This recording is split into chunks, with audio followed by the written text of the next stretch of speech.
зиндагии воқеӣ низ мисли як қисса аст, танҳо нисбатан мураккабтар. вай ҳам оғоз, миёна ва анҷом дорад. инсонҳо ҳам бо ҳамон қонунҳо зиндагӣ мекунанд, танҳо ин қонунҳо зиёдтаранд. ҳар нафар сюжет ва гирифтбанди худро дорад. ба ҳар кас лозим аст ки бо роҳи худаш равад. касе ба дуриҳои дур рафта бо дастони холӣ бармегардад, касе дигар бошад дар ҷояш истода аз ҳама сарватмандтар мешавад. баъзе қиссаҳо маънии бузург доранд, баъзе дигар бошад аз ҳама гуна маънӣ орианд. ва боз ҳастанд қиссаҳои хандаовару ғамнок. ҷаҳон ин китобхона аст ва дар он ягон китоби монанд вуҷуд надорад. крис вудинг, нависандаи англис.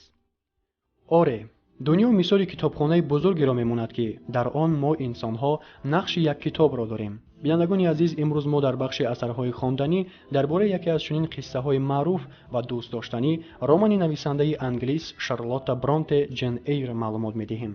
Шарлотта Бронте умри кӯтоҳ ва хеле пурфоҷиаро паси сар карда дар романи худ Ҷен Эйр, ки дар он ҳам қаҳрамонаш зиндагии пурмоҷарою сангинро аз сар мегузаронад, тамоми расму анъанаҳои шахшуда ва беҳуқуқии занонро дар Англияи викториявӣ тасвир менамояд. Ҷен Эйр духтараке мебошад ки аз синни хурдӣ аз падару модар ятим мемонад ва ӯро бародари модараш, ки хеле сарватманд буд, ба парасторӣ фаро мегирад. аммо пас аз чанд муддате тағояш аз олам мегузарад ва акнун духтараки ятимро мебояд ки ҳамроҳи ҳамсари ҷоҳили тағояш ва духтарони эркаи ӯ Ҷон, Элиза ва Ҷорҷиана зиндагӣ кунад.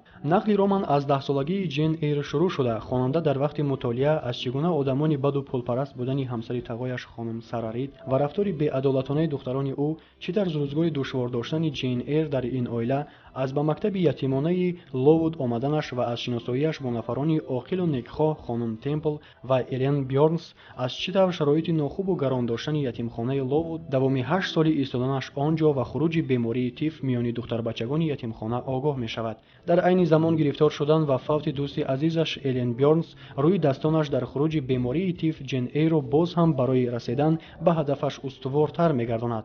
қисмати дуюми сюжети роман баъди андешаҳои зиёди инак духтараки 18-солаи аз бисёр шикасту душвориҳои зиндагӣ бохабару варзида барои ёфтани кор ва рафтани ӯ ба Торнфилд ба хонаи боҳашамати ҷаноби Эдвард Рочестер ҳамчун муаллимаи духтараки 9-солаи фаронсавӣ Адел оғоз мегардад. зиндагии Ҷейн дар ин оила ба тарбияю омӯзиши Адел нисбатан хуб мегузарад ва то ба муҳаббати самимона пайдо кардани ӯ ба ҷаноби Рочестер, ки хеле марди меҳрубону ғамхор аст, идома меёбад. аммо дар ин миён боз ҳам ҳодисаҳои ғайри чашмдошт ва ҳатто гурехтани Ҷен Эйр аз ин хонавода таваҷҷӯҳи хонандаро, ки акнун ба фоҷиаи хушу хушбахтонаи роман шубҳае надошт, боз ҳам ба ояндаи пурасрори саргузашти Ҷен Эйр дучанд менамояд. Ҷен Эйр аз он гуна романҳои маъруфи ҷаҳонӣ мебошад, ки 10 маротиба аз рӯи он ширкату студияҳои синамогароии гуногун филмҳои тамошобоби ҳамномро ба навор гирифтанд. бинандагони азиз, романи мазкур соли 2010 бо забони тоҷикӣ тарҷума шудааст ва шумо метавонед онро аз дилхоҳ китобхонаҳои ҷумҳурӣ дастрас намоед.